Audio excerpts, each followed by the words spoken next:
Well, thank you very much, Chris. And thank you again, Jennifer and everybody at COCA for having me. I'm excited to be here. Just really quick introduction for those of you who weren't uh, with us earlier. My name is Professor Dave. Dave Malter is my real name, but Professor Dave was one of my camp nicknames that my wife is a camp director and her co-director has lots of nicknames for me, but Professor Dave was the one that stuck. So when I was starting my consulting business a bunch of years ago, that's the one I chose. And actually one of our camp staff made that little logo for me of the how I always wanted to look. So younger cartoon version of myself. So I'm really excited to be here, to be with you.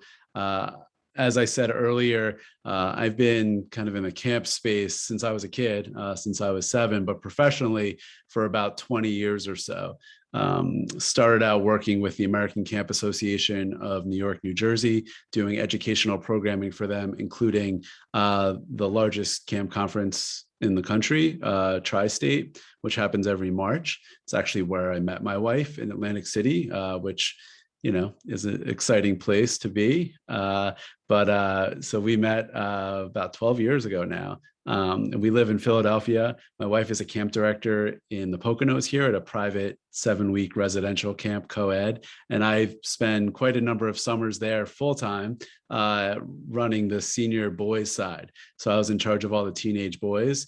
I'm now semi-retired from that position. They put me into retirement after a number of years.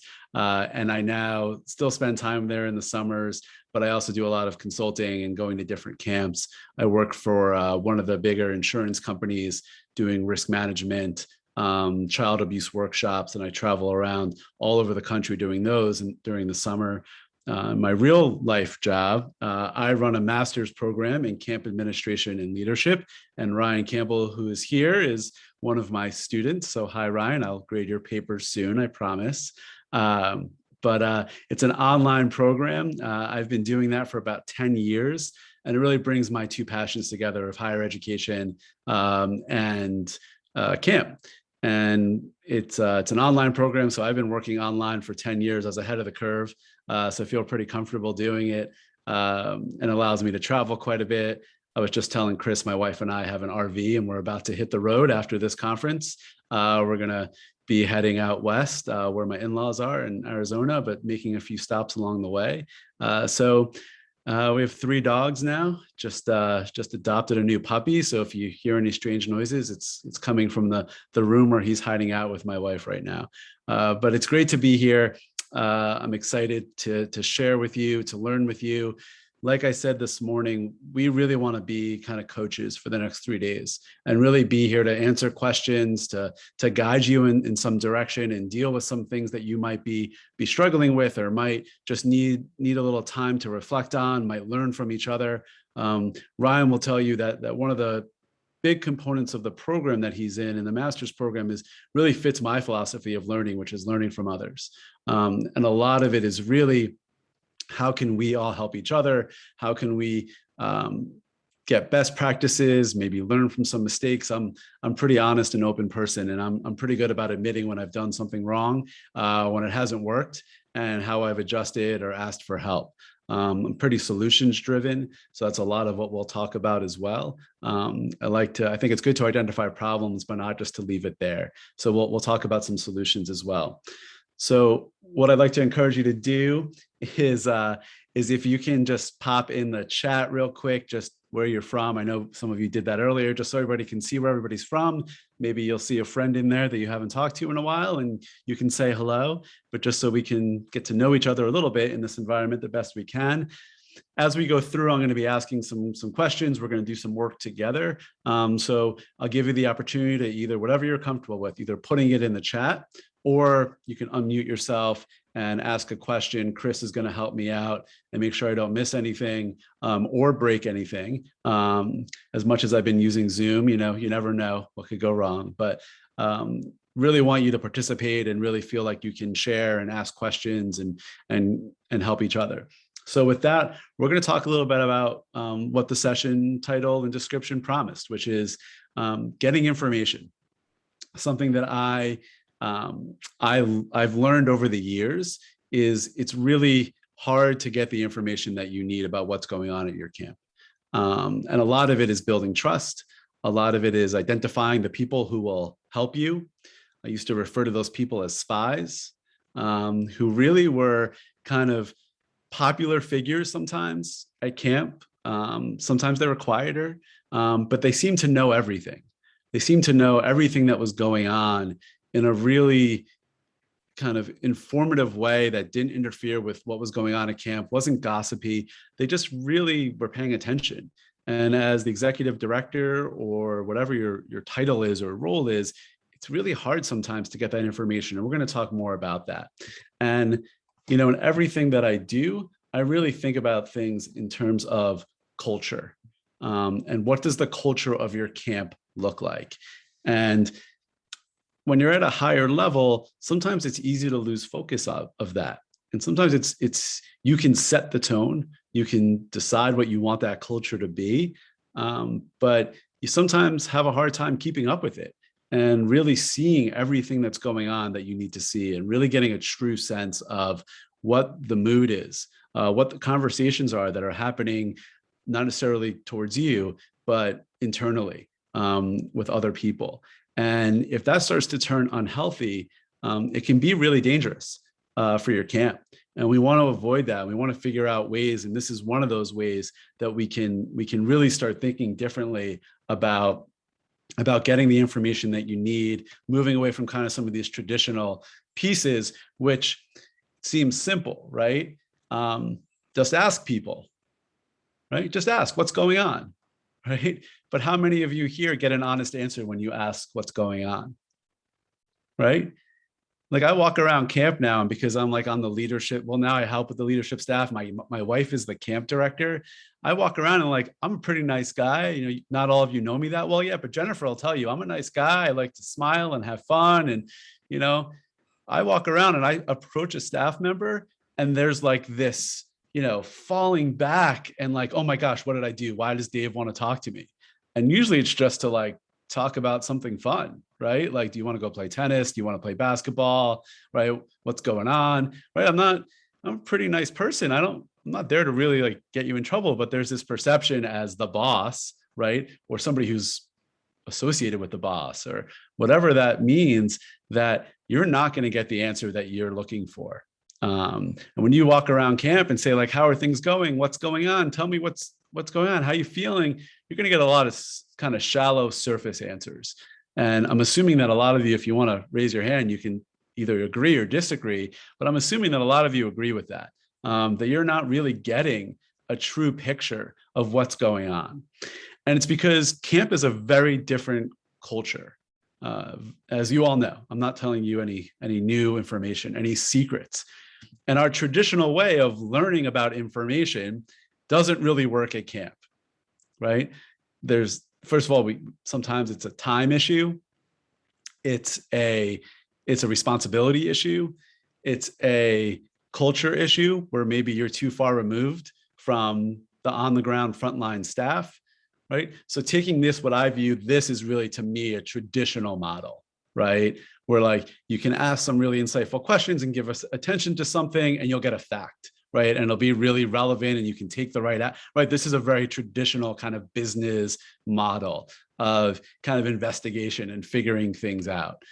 We don't do that at camp. This is not ever going to work at your camp, in your organization. It's just not how we're set up. So we have to adjust and adapt and think about things a little bit differently. So what I want to talk about is a little bit of how to do that. I'm not going to give you all the answers, but, you know, start this different way of thinking. And all the work that I do, I really start with this idea of culture. What is your culture like? So as I said this morning, the way I met Daniel, who hopefully some of you will meet in some of these sessions, is I worked with his organization for 2 years, doing a pretty deep dive into what was going on in his organization. And my first step whenever I do work like that is to find out what's the vibe, right? What's going on? What's the culture? And they're much more likely to tell me than they are to tell you, but there are ways for you to get this information. So what I want to start is I want to kind of pose a question to you. And again, you can take a couple of minutes to think about it. And then you can either share in the chat, or if you want to unmute, that's great. I would love that. And you don't have to raise your hand or anything, just either Chris will help me or just shout out. We're not in class. But here's my question. What systems do you have in place right now to kind of get the information that you need? Do you have a system in place? What does it look like? And as a kind of follow-up question, which I'll ask is, how much do you think you really know? And be honest about it. So I'll let you stew on that for just a couple of minutes, but feel free to shout out or throw it up in the chat. So the question again is, what kind of system do you have in place for getting the information that you need from your frontline staff? And do you think you really know what you know? What do you think you know? And how much do you think you know? And be honest. And I'll be honest with you. I often hear about things that happened during the summer that I probably should have known at the time. And I'm like blown away. I'm like, well, we talk every day, right? I'll talk to one of my staff who's one of my leaders, right? I'll say, well, we talk every day. Like, how did you not tell me this until, 3 weeks after camp ended? Why was that happening, right? And because it just broke down somewhere along the line. So I'd love to hear from you guys, just kind of how you manage this. I would say, Dave, that the same thing happens to me. And I think it's that people don't want to worry me or upset me. So they try to deal with things themselves or with their peers. And then I hear about it after camp when I can't do anything about the situation. That is a great point. Thank you. Yeah, they're thinking about you, right? Because they know how busy you are, right? Or how stressed you are, or how much you have to manage. And they don't want to bother you. That's great. Thank you. Anybody else? Someone put in the chat, they hear about things through staff meetings, one-on-one check-ins, camper feedback, and gossip, but mostly spies. I love the spies. Devin put that sometimes people think it's not that big of a deal and they don't consider the implications that there are things that are, the implications down the line. Deb said staff huddles and staff check-ins during the week. Even with open communication, there are things that are brought up at the debrief after camp. Rich said nightly meetings, and these are going to change when we go back in person next year. Plan to have journals and notebooks with feedback sheets to be handed in each night. Feedback from campers and staff. That's all great. Yeah.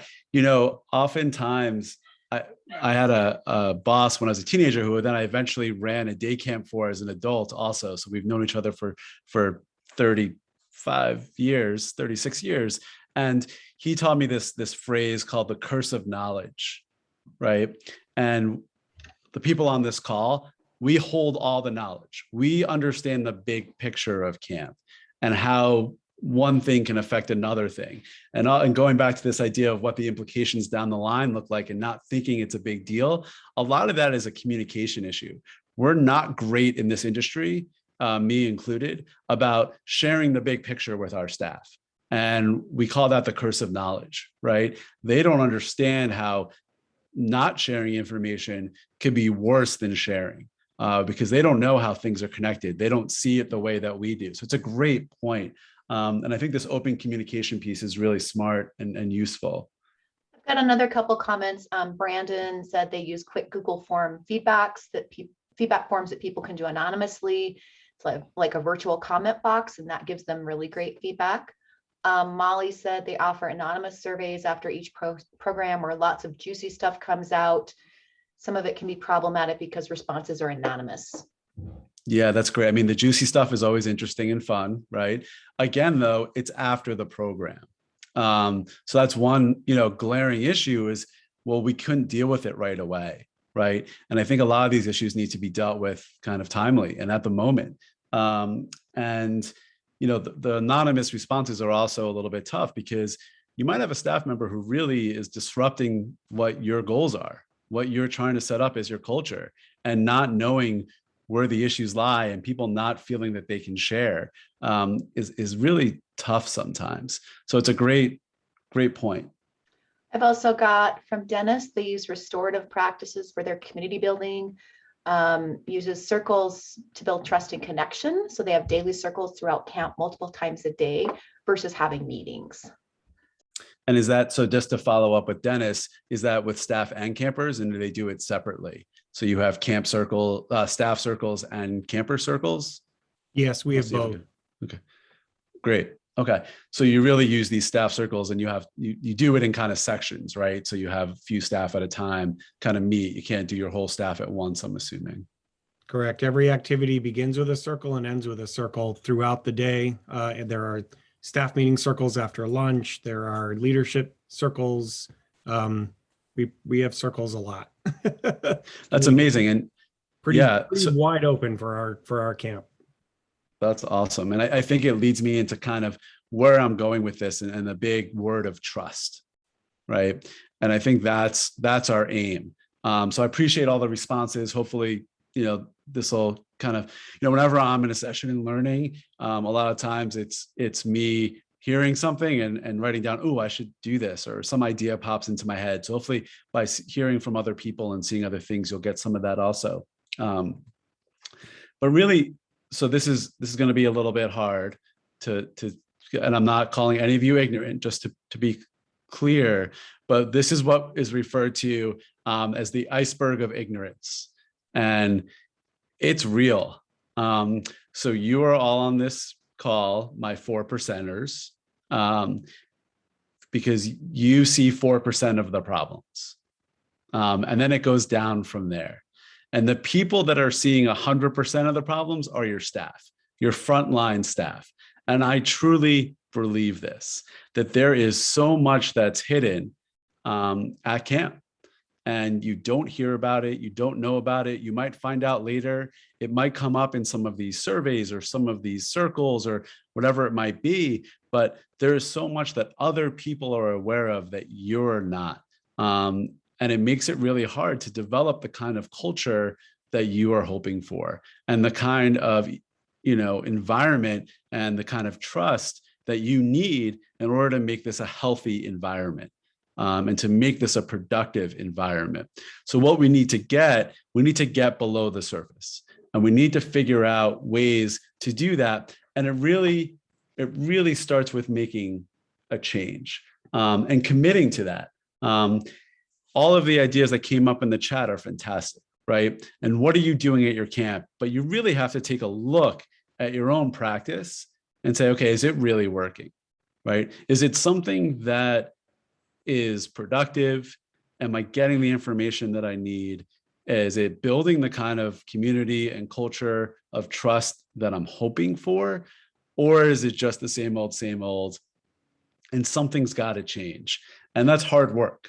Because what you're doing is you're relying on some sort of survey, right? Which a lot of you mentioned. You do some sort of Google anonymous survey, or you ask questions. You might do something, it could either be formative or summative or whatever it might be, right? You're doing some sort of investigation. A lot of times it's after the program. Sometimes it's the end of the day. If you're Dennis, you're doing it at the end of every activity or the beginning of every activity, which is fantastic. But for a lot of us, that might not fit within our programs, and we might not see a way forward to do it in the same way. A lot of us are hoping that our leadership, right? Our leadership shares that with us. But the problem with that is that iceberg comes up again, right? Where even your leadership are below the surface, right? They're not getting the information as in the same way that they should be. They're deficient in what they're getting, and some of them aren't skilled enough to even get the information, right? They might be great leaders in other ways, but they might not be the most perceptive. They might not be the greatest listeners. They might not fully understand what's going on with their own staff. They might be missing something. So you have to take a little bit of a step back. And in a lot of the work that I do, I really encourage people to be as objective as you can. I think as camp people, we're really good at that. We're really good about taking a step back and saying, okay, we can't do things as they've always been done. We have to look at it a different way, which is evident by the fact that you're all on this call right now, right? That you're all at this session, you're all taking the time to do this, that you're interested in doing it and just need some tools and ways and different ways of thinking in order to get there, which I think is really important and is a great first step. So for me, the first kind of skill in this is building trust. And it's obviously your whole staff, right? You want your whole staff to trust you. And earlier somebody mentioned, my staff think that I'm too stressed or too busy. They don't want to bother me. They don't want to come to me with problems because they know I'm overwhelmed. Well, we need to get rid of that a little bit.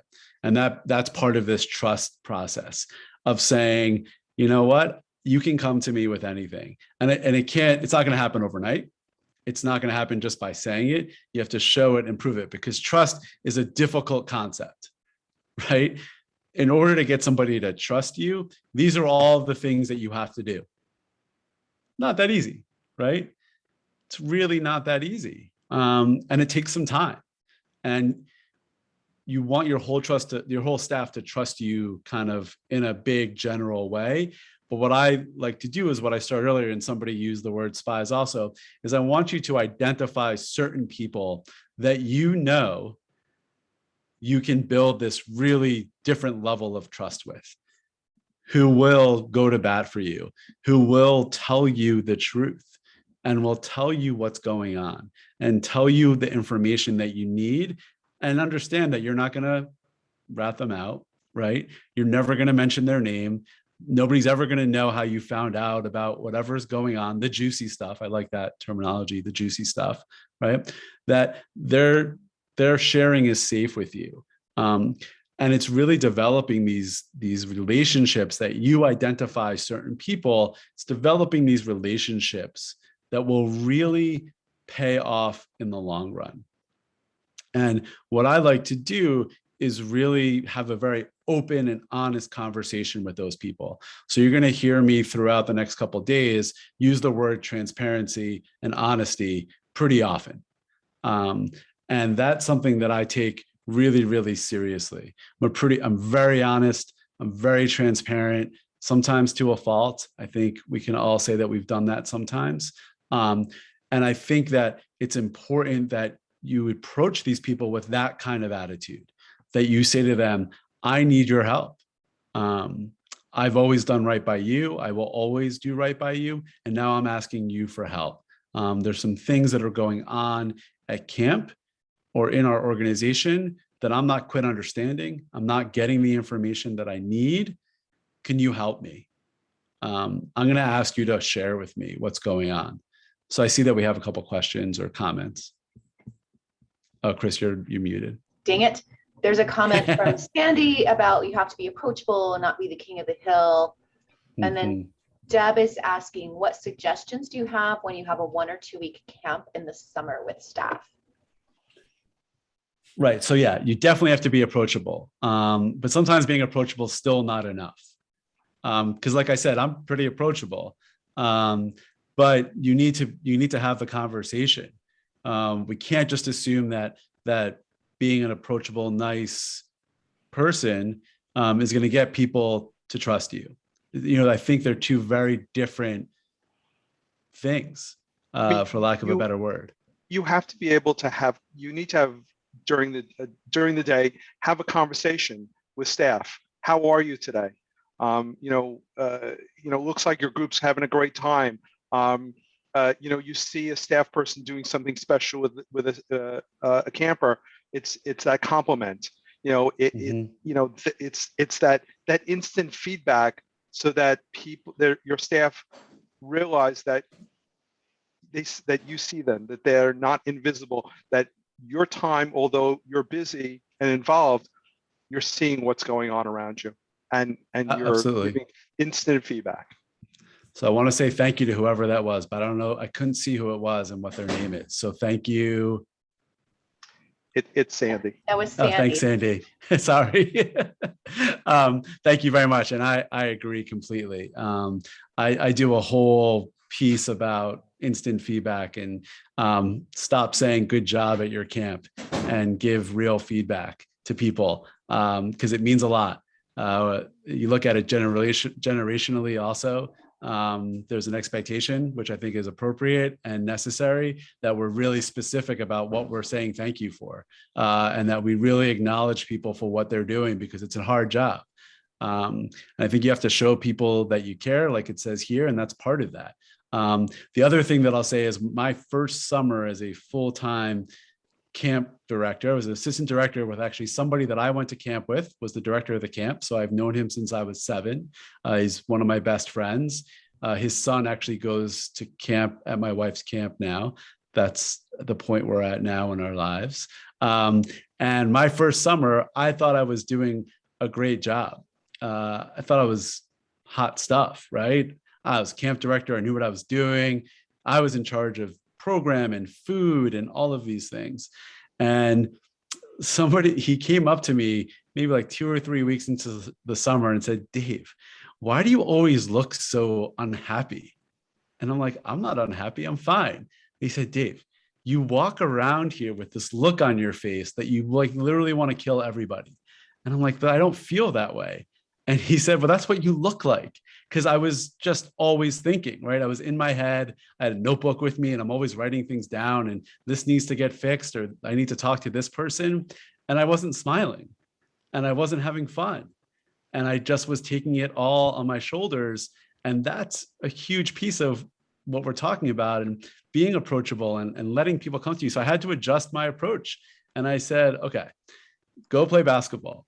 Go hang out with a group. The other stuff will happen when it happens and you'll be able to take care of it.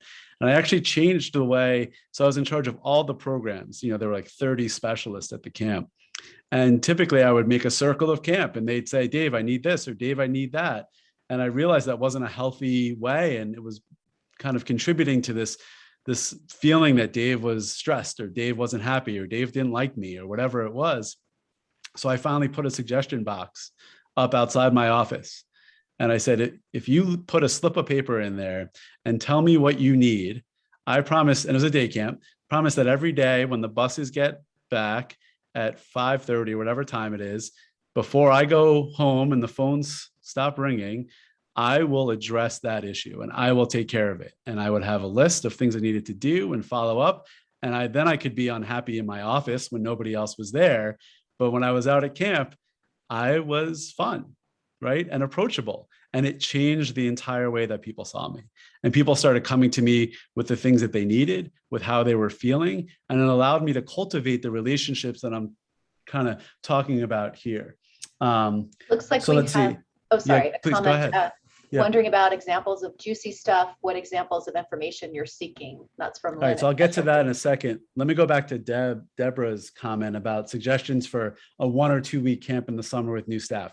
So for me, this is a year-long process, right? Maybe years long, where I think that it doesn't start when they get there. It doesn't start at staff training. It starts the second that you hire them or interview them, right? That's when this process for me really starts. Right. So the first thing on this slide is values long-term relationships.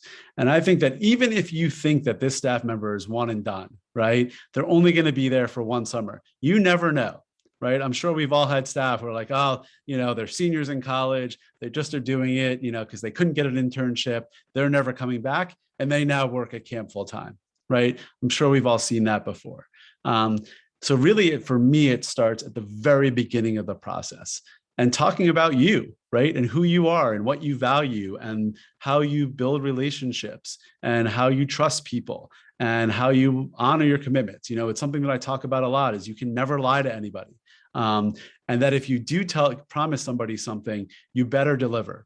I had a camper a couple of years ago who came up to me. It was his last summer at camp. He was aging out of camp. And he came up to me and he's like, Dave, I need to talk to you. I said, sure. Of course. And he said, I hate you.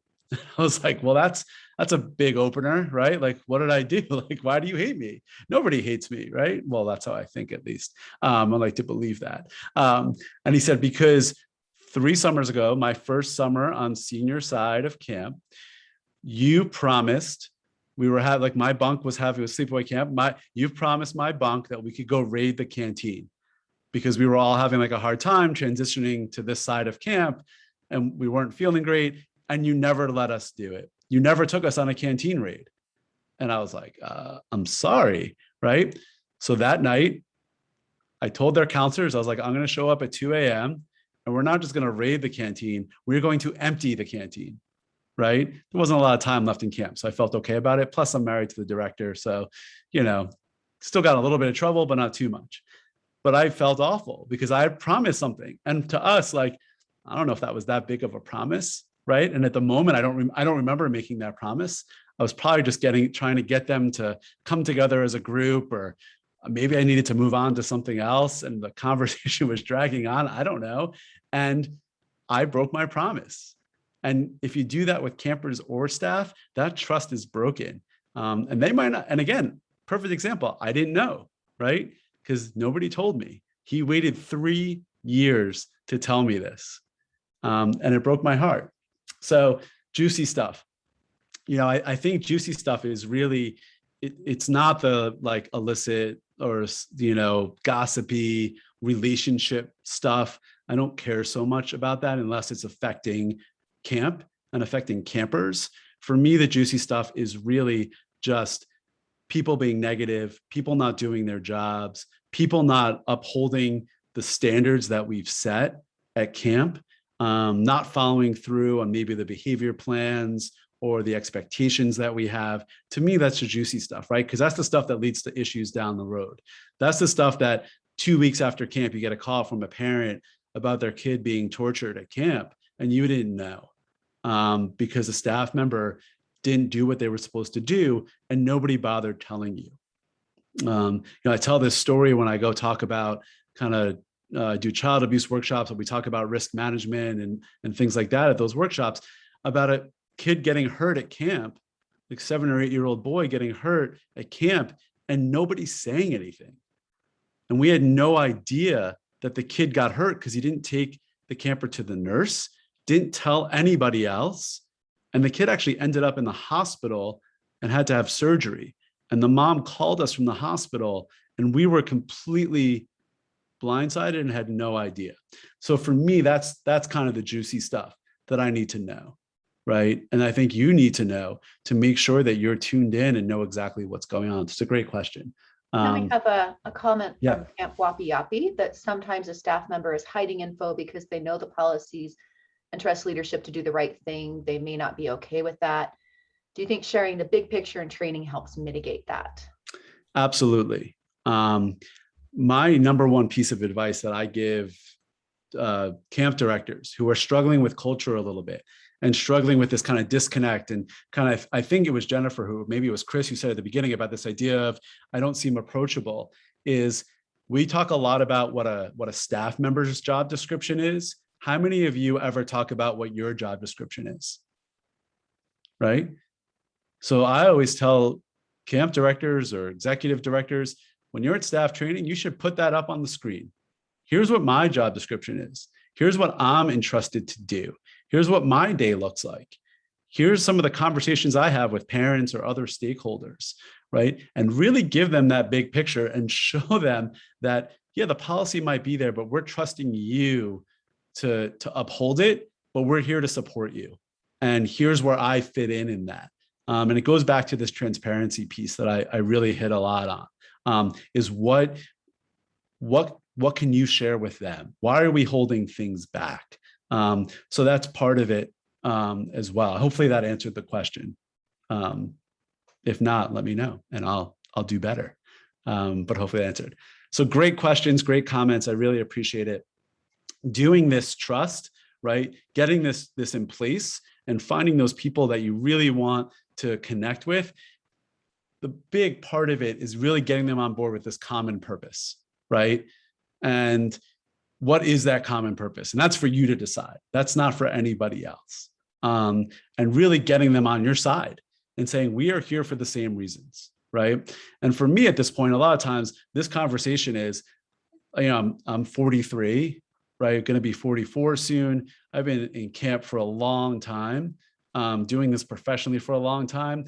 One of the reasons I don't run the senior boys side of camp anymore is because I'm not even close to a teenager, right? I don't understand it as much as I used to, what being a teenage boy is like in the year 2021, right? But what I am there for is for the staff, right? I view myself, and I'm going to talk about this in another session, really about as a mentor and as somebody who is there that you can talk to about big decisions, big life decisions, growing opportunities, what you want to do with your life, things that you're struggling with.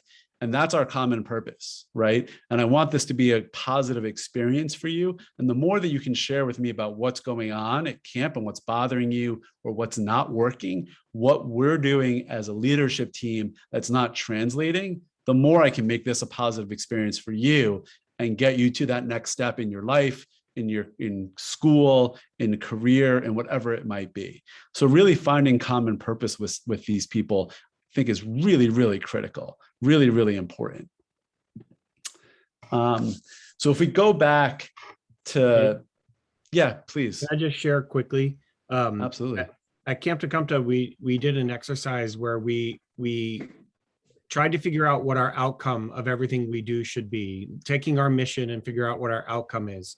And we ended up with 3 words for Camp Tecumseh, which everything we do in this order needs to be safe, needs to build connection, and needs to create joy. And our goal is that everyone from the staff to the volunteers knows about those 3 things, that our outcomes and everything we do should always going back to your common purpose slide, everything we do is about safety, connection, and joy. And that's what we continually do. And we push those 3 words everywhere to kind of build that common purpose around everything that we're doing. Yeah, and that's key, right? Is building that vision, right, of what you want camp to look like. And we're going to talk about successes in the next session. What does success look like at your camp? And that's a big part of it is doing vision. I do a lot of work with camps on not only rebuilding mission statements, but then what is your vision, right? Based off of that, what do you want it to look like at the end? And I go a step further, right? I've encouraged camps, and it's fun to go to camps and see this actually happen, to put that up on the walls, right? A staff mission statement, right? I make them do, and then I put it on the back of the staff shirt. So on visiting day, parents can see on the back of their shirts, right, what the staff mission statement is, what the staff vision is, and really get everybody to buy in on this common purpose and this common idea of we're all in this together, and I'm not out to get you, right? I'm not asking you to tell me things because I'm out to get anybody. I'm asking you to tell me things so we can meet these goals and meet this, whatever 3 words you come up with, right? Or whatever sentence you come up with that encapsulates what you want camp to look like. So we have Brandon. I see it, Chris. I always explain to staff for those big picture things like rule of 2, why, right? So it's all about telling the why. And that they're going to fight to them. And then Ashley has this question about volunteer staff. So I don't treat volunteers, and you could ask Daniel about this when you talk to him, because the work that I did with him was all because of his volunteer staff, because he has a fully volunteer staff from top to bottom. He has like 3 or 4 full-time people who show up to camp. He's really the only one who does it all the time. And then it's all volunteer, from the director all the way down. And this is something that we had to do a lot of work on. He was also dealing with a volunteer staff that were mostly either firefighters, police officers, or work in hospitals. So they have this whole like chain of command language and sense of responsibility and all these great qualities that don't always translate so well when you're trying to get them to all get on the same page. And they were all there for a long time. They had competing visions, and we do a lot of what is the purpose of camp? Why are we all here? And remembering it's not just for your own self-fulfillment, which is important, especially when we're working with volunteers. You want them to feel connected, but it's really, what are we doing for these kids, right? What is our mission? So we can talk for days. Well, I worked with 2 years on it, but we could talk about it all the time, Ashley. But I think it's, again, getting them on board and getting them out of their outside world personas. I think that's a hard thing for some volunteers who aren't in it all the time. Is saying like, oh, this is how it works in my world, right? Like, I'm a big deal in my world, right? I'm the chief. I'm 30. Yeah, one of Daniel's best volunteers is 32 years old. He's the chief of the fire department in his town, right? He was the board chair at like 28 of his organization. I mean, he's a great guy. He's accomplished, great family, but even he had to like rethink about what his role is and what his responsibilities are, because it's hard to get out of that frame of mind for a week at a time, right? You're coming in for a week and you're expected to get into somebody else's culture and idea. But it's possible, And they have to understand that. Something really important to remember is as you go into these conversations with these 100% staff who see all of the problems and you identify people who you really think you can trust, it's important to be transparent with the other people, right? These team managers or team leaders or whatever the terminology is at your organization, your camp. Make sure they understand that you're not trying to undermine them, right? That's not your goal. You want to be transparent. Say, my goal is to cultivate specific people, right? And I want to build relationships with these people so they're not only more honest with me, but they're more honest with you. And if your leadership wants to be in on those conversations, yes, like let them sit in and be part of it.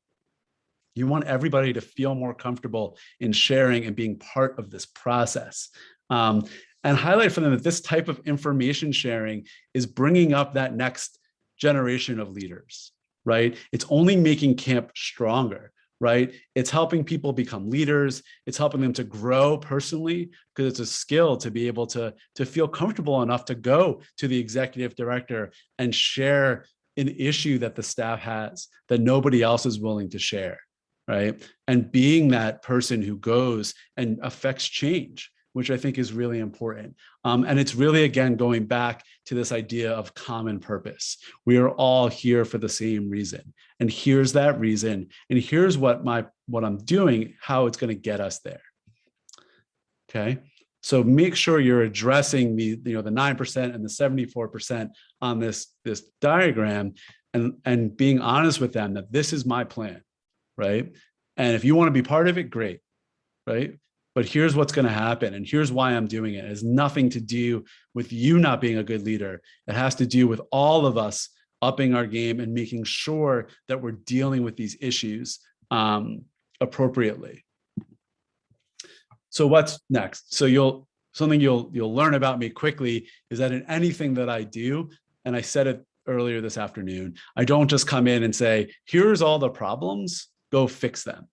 Right? I've been in those rooms and I've seen people do that. I was telling Jennifer the other day, we're on a call and I kind of stopped going to sessions at conferences and started presenting more because I would leave these sessions and like, I'd have all this philosophy and there'd be no action.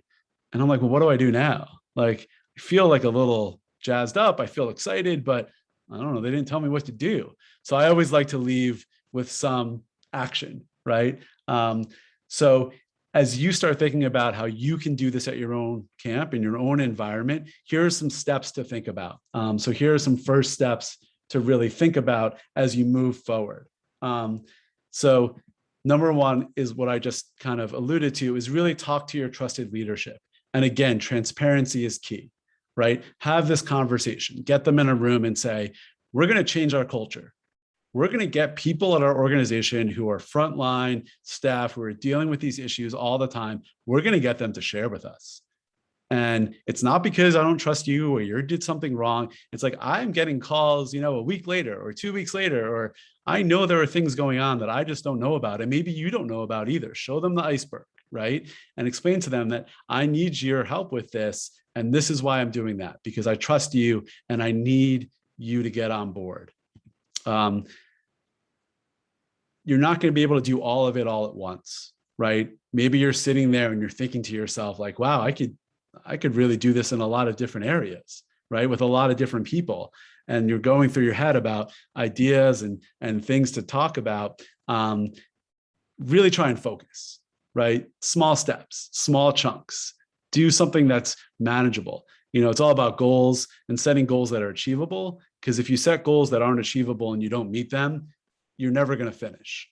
You're going to get discouraged and kind of give up. And I'm going to talk more about this one down the road in a different session, but we have egos, right? And there's no hiding it. As leaders, we have egos, they get in our way. Just like I told you that story about my first summer as a full-time camp director, right? I let my ego get in the way. I'm like, oh, I know camp. Like I've been doing this forever. I'm hot stuff. I know what I'm doing. And I got burnt because of it.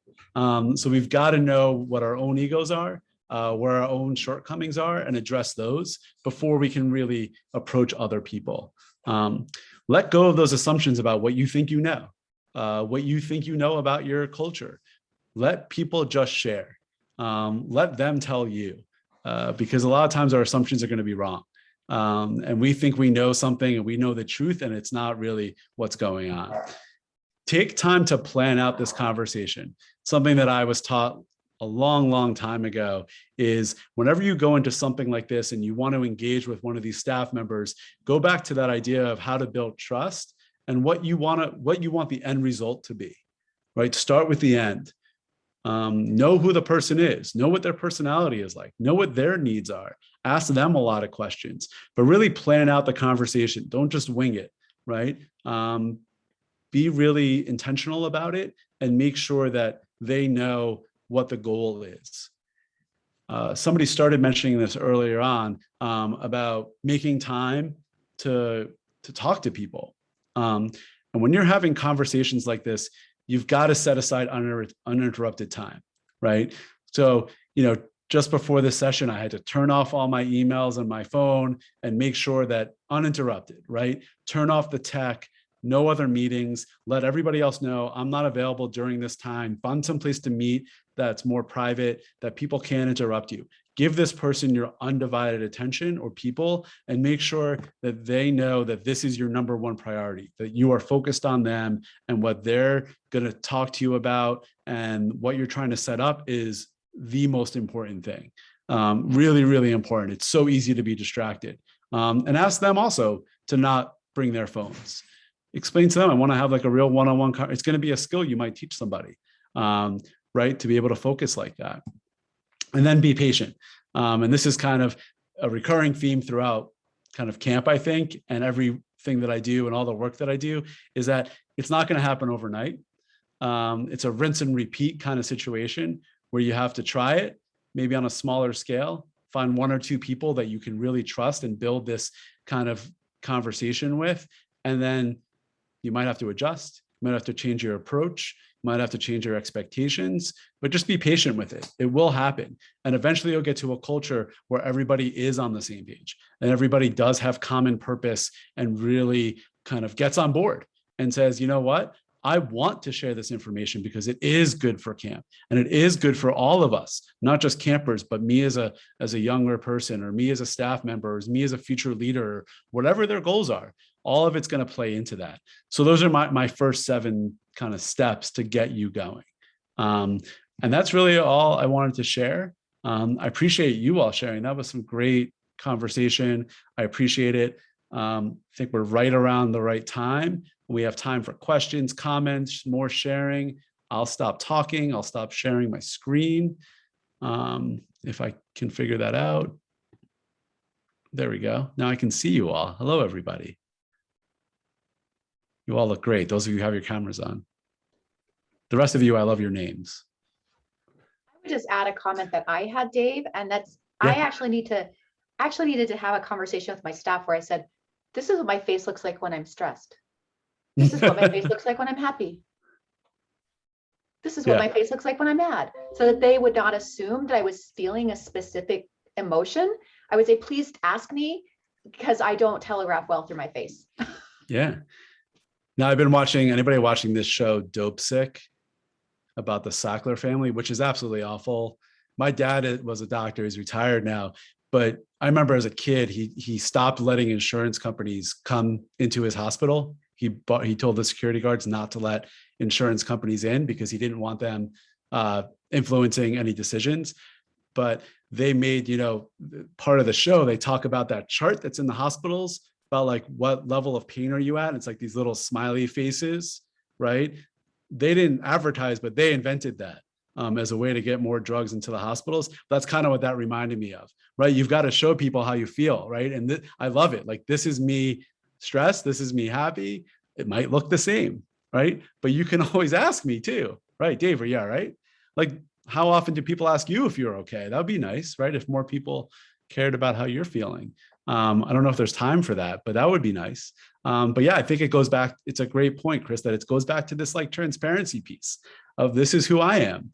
This is my personality. And I know you might not interview people, right? I don't know what everybody's like specific role is on the call, but that might be left to other people, right? And that's fine, but you've got to be able to say, you know what, this is who I am. We might not have met, we might not have spent that much time together, but I want you to know who I am, in kind of a bigger, broader sense. And then, when you're talking individually to people, again, it's the same conversation, like, this is me, this is who I am. This is what you'll get from me. Which I think is a really important conversation to have. So it's a great point, Chris. Thank you. Anybody else? We still have a few minutes. Comments? I would say, just to follow up too, Dave, sometimes I would use that as an intro to people to say, don't assume that because your face looks a certain way when you're feeling a specific emotion, that that's what somebody else is feeling. So that really, if you're trying to check in with your staff or volunteers, it's better to ask them, how are you? Yeah. And also don't assume people are feeling a certain way, right? Like, I think we need to be better about asking. And it comes again with building this trust, because a lot of times, right, you walk by somebody and you say, how you doing? How you feeling? Yeah, I'm good. Great. But the reality is they're not that great. And if we had taken a little more time to build a stronger relationship with them, they might tell us, which is a really important piece, right? Instead of just like, hey, what's up? How you doing? And they just walk by and say, I'm good. And that's usually the response you get. Instead, if you knew them better, or if they trusted you more, you could say, hey, Chris, you know what? I noticed, just because I know you and we've spent time together and we've talked about it, that you don't seem yourself, right? And can you tell me what's going on? Right? Let's have a conversation. Can you carve out some time for me? I'll be happy to do it for you. Let's find some time to just talk, the two of us, and see if maybe we can help, and see how we can help you do better. Right? It's a very different conversation, a very different outcome too. If you did that, you're going to get a much stronger, better outcome and a better employee. And again, back to that common purpose piece. Dave, I think one of the questions is, who were you pre-pandemic, and who are you this past summer if you were in-person camp? And did people see, note, comment about the different personality, your different approach, and how did they react to you? I'm pretty consistent, to be honest, Sandy. I'm a pretty consistent person. I was stressed like everybody else post-pandemic. So 2020, we did not have camp. 2021, we did. 2020, I still visited about 10 camps that were in session. And last summer, I visited about 22 camps. So I was out and about still. And I think there was more reluctance before the pandemic to have these conversations.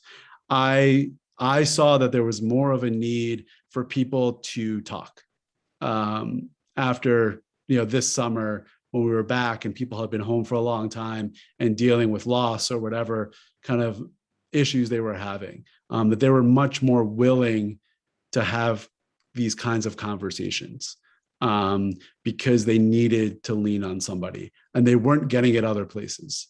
When you look at it from a camper perspective, they were much more willing to share because they missed that element of not going to school, where they typically would share with a teacher, a counselor, whoever they trust.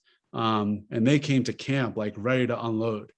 And we, a lot of camps had to bump up their mental health offerings, right? Had to, engage with more mental health professionals because 18, 19-year-olds weren't equipped necessarily to deal with that. And also there's only so much that we can do as well as camp professionals. So I think there was a willingness to share after this, during this summer. I don't really have a huge insight on the summer before because not a lot of camps ran. And the camps that I did go to, I had a mask on and was far away and got in and left pretty quickly because people didn't want me there. Not me personally, but just they didn't want an outside person spending too much time. And, they were in their little bubbles and kind of sneaking me in and out. Dave, we've So got, hopefully that answered the couple- question. sorry, we've got a comment from Brandon and a comment from Sally in the chat, and we're at the 5-minute. Yeah, I love the idea. Like, yes, absolutely. Make sure you thank them, recognize their courage, and thank them for being, yeah, great point, Brandon. Absolutely. You want to acknowledge those people. You want to encourage them to continue having those conversations. And yeah, treat them like gold, like you would anybody else. They're super important to the success and health of your organization. I love this quote. Sally, I might take it wherever Sally is. I'll give you credit. I'm Sally. Hi, But Sally. There you are. I read that to our staff yesterday at staff meeting, and it just made me think about it, what you're talking about, your content. It's a great quote. That's a great quote. I'll say my new friend Sally shared this quote with me moving forward. That'll be so you'll be in every one of you'll go to all these camps with me now, Sally. Thank you so much. That's a great quote. Anybody else? I really appreciate it. I hope this was helpful and useful. Always happy to continue the conversation. We have a little bit of a break, about half an hour or so, and then hopefully I'll see some of you, if not all of you, back here in about half an hour. Thank you all so much. Thank you.